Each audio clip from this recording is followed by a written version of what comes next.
Anyways, eto na nga, moving on, Amanda Page. Huminto sa showbiz dahil sa video scandal.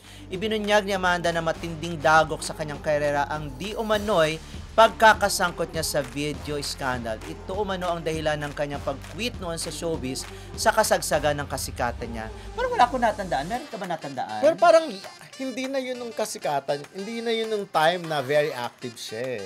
Ako, ang natatandaan ko Pero, parang, kasi di ba at the time, uso yung mga look-alike yung parang nakikita mo, parang kahawig lang ni ganito, kahawig ni ganyan. Parang wala naman akong nakita. Di ba, chika? Parang hindi naman... Actually, close ka naman kay Amanda, Oo, di ba? close ako kay Amanda. Pero wala naman. Kasi nung time na yun na lumabas yun, dininay niya naman niya. Sa pagkakatanda ko tama ka dahil nauso yung mga ini-edit, kamukha, ganito, ganyan.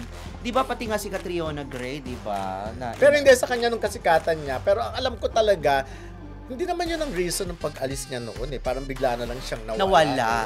Parang napagod na lang yata ito. Parang sabi niya kasi noon, mga time na yun, na hindi naman siya magtatagal sa pagpapasexy. So, hindi naman matatawag na sexy yung mga ginawa niya dahil wala naman siyang pinakitang bubelya, wala naman siyang nagpakita ng wet packs. Hindi, as in, mga kamison lang at saka mga provocative lang yung kanyang mga role.